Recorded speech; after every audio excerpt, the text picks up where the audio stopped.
YS వివేక కుమార్తె Sunitha Reddy media సమావేశం నిర్వహించారు. ఆమె మాట్లాడుతూ, మా తండ్రి వైఎస్ వివేక 5 ఏళ్ల క్రితం దారుణ హత్యకు గురయ్యారు. మా తండ్రి 2019 మార్చి 14, 15 రాత్రి హత్యకు గురయ్యారు. మా తండ్రి హత్య కేసును సిబిఐ దర్యాప్తు చేస్తుంది. 5 ఏళ్లుగా కేసు దర్యాప్తు కొనసాగుతూనే ఉంది. 5 ఏళ్లుగా నాకు సహకరిస్తున్న అందరికీ ధన్యవాదాలు అని అన్నారు. ఈ 5 ఏళ్లు నా కుటుంబం ఎంతో ఇబ్బంది పడింది. నేను ఎక్కడికి వెళ్ళినా వివేక హత్య కేసు గురించి అడుగుతున్నారు. నాకు అండగా నిలిచిన మీడియా, పోలీస్, లాయర్లకు కృతజ్ఞతలు అన్నారు. నాకు సహకరిస్తున్న రాజకీయ నాయకులకు కూడా ధన్యవాదాలు అన్నారు. చంద్రబాబు, మహాసేన రాజేష్, సిపిఐ నేత నారాయణ, సిపిఎం నేత గఫూర్ వంటి చాలా మంది సహకరించారన్నారు. నా పోరాటానికి సహకరించిన ప్రతి ఒక్కరికి ధన్యవాదాలని, ఇవాళ మీడియా ముందుకు రావడం, కేసు దర్యాప్తును ముందుకు తీసుకువెళ్లే విషయంలో మీ సహకారం కావాలన్నారు. ఆంధ్రప్రదేశ్ ప్రజల మద్దతు, తీర్పు నాకు కావాలి. సాధారణంగా హత్య కేసు 4-5 రోజుల్లో తేలుతుంది. ఈ కేసు దర్యాప్తు మాత్రం ఏళ్లుగా కొనసాగుతుంది. ఎమ్మెల్సీ ఎన్నికల్లో మా నాన్న ఓటమి పాలయ్యారు.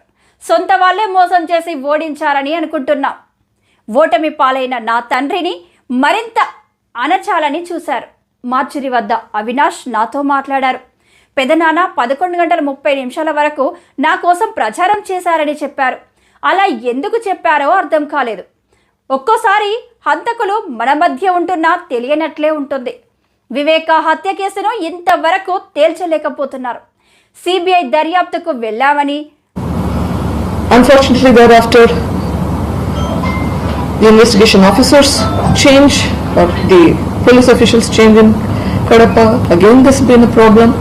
Then when I talk to when we have a family meeting, in fact, I'm told that if I push for CBI, because by this time I'm asking for CBI inquiry, and believe me, I asked everybody to help me. There's not a single particular person, particular party. Everybody who's helping me is helping me. At that point, I asked for help.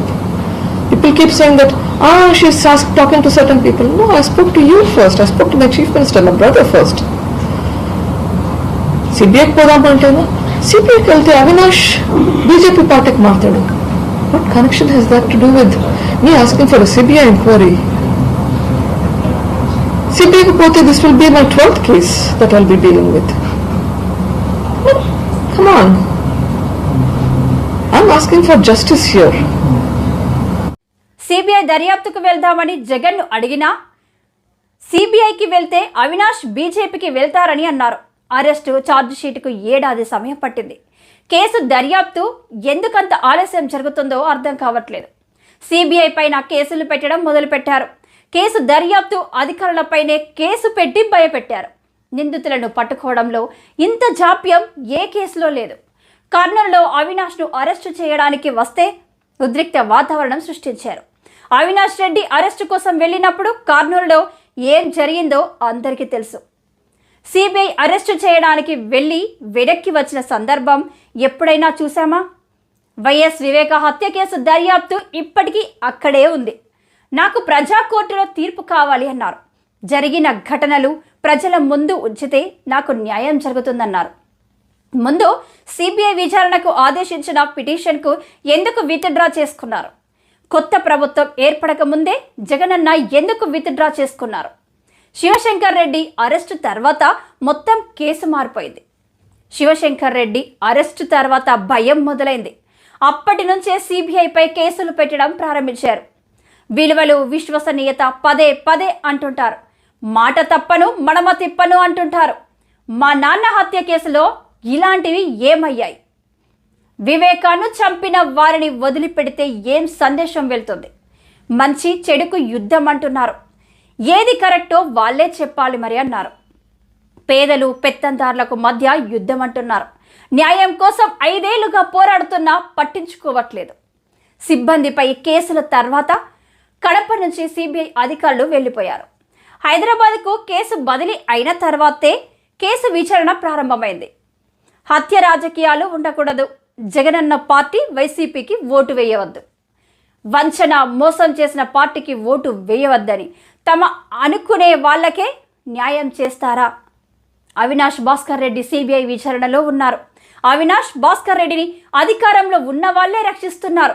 Jagan పాత్రపై విచారణ జరగాలి, నిర్దోషి అయితే వదిలేయాలి. జగన్ కేసుల వల్లే నాన్న హత్య కేసును సాగదీస్తున్నారు. సిబిఐపై ఎలాంటి ఒత్తిళ్లు ఉన్నాయో నాకు తెలియదు. షర్మిల ఒక్కరే నాకు మొదటి నుంచి అండగా నిలిచారు. నాన్న హత్య కేసులో జగన్ పాత్రపై విచారణ జరపాలి. నాన్నను గొడ్డలితో చంపారు అనే విషయం జగనన్నకు ఎలా తెలుసు? జగనన్నకు ఎలా తెలుసో విషయం బయటికి రావాలి. జగన్తో భేటీ అయినప్పుడు ఆయన మాట్లాడిన విధానం చూసి అప్పుడు అనుమానించలేదు. సొంత కుటుంబం మీద ఎవరికీ అనుమానం రాదు, కానీ ఒక్కో వాస్తవం బయటికి వస్తుంటే నమ్మాల్సి వచ్చింది. నాపైనే కేసులు పెట్టారంటే ప్రభుత్వం వెనుక ఉంది కాబట్టే పెట్టారు. అవినాష్ రెడ్డికి శిక్ష పడాలి, పడుతుంది కూడా. తప్పు చేసిన వారు తప్పించుకోకూడదు, అందరినీ అనుమానించాల్సిందే అన్నారు, విచారించాల్సిందే అన్నారు. నన్ను విచారణ చేసినట్లే అందరినీ విచారణ చేయాలి అని అన్నారు. విచారణ తర్వాత పూర్తి చేసి దోషులను గుర్తించాలి అని వైఎస్ వివేక కుమార్తె నర్రా సునీతారెడ్డి పేర్కొన్నారు.